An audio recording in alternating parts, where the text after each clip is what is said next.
केंद्रीय मंत्री नितिन गडकरी ने कहा, मेरा मंत्रालय परिवहन है, इसलिए ऑटोमोबाइल उद्योग मेरी जिम्मेदारी में आता है।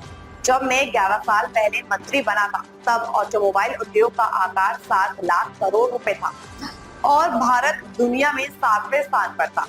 आज यह उद्योग 23 लाख करोड़ रुपए का हो गया है और हमने जापान को पीछे छोड़ते हुए दुनिया का तीसरा सबसे बड़ा ऑटोमोबाइल बाजार बनने की उपलब्धि हासिल की है।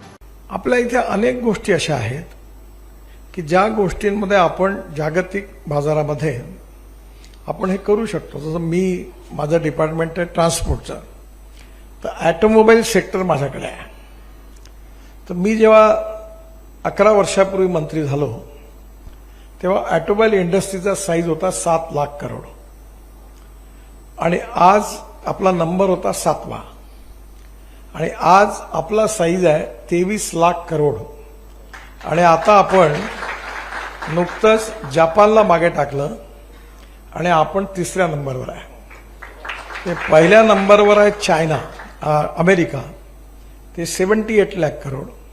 सेकंड नंबरवर चायना 49 लाख करोड इंडस्ट्रीचा साईज आणि इंडिया आता 23 लाख करोड। जर मग आपल्याला अमेरिकेच्या पुढे जायचं, 1 नंबरवर जायचं असेल तर काय केलं पाहिजे? तर मर्सिडीजचे वर्ल्ड चेअरमन मला भेटले 8 दिवसापूर्वी। तर मी चाकणला इलेक्ट्रिक मर्सिडीज लॉन्च केली होती। तर मी त्यांना म्हणलं, तुम्हारा बिजनेस मॉडल मुझे ठीक नहीं लगता। उन्होंने क्या बोला, आप साल भर में 20,000 मर्सिडीज गाड़ियां तैयार करते हैं, अगर आप 2 लाख तैयार करोगे तो आपकी कॉस्ट 22% कम हो जाएगी। म्हणजे हा गेम व्हॉल्यूमचा आहे आणि क्वालिटीचाही पण आहे आणि त्याच्यामुळे ज्याचा व्हॉल्यूम जास्त आहे त्याचं कॉस्टिंग कमी आहे। त्यामुळे आपल्याला येणाऱ्या काळामध्ये व्हॉल्यूम वाढवण्याकरता क्वालिटीमध्ये परफेक्शन असेल तर मार्केट मिळणार आहे आणि म्हणून येणाऱ्या काळामध्ये आता देशाला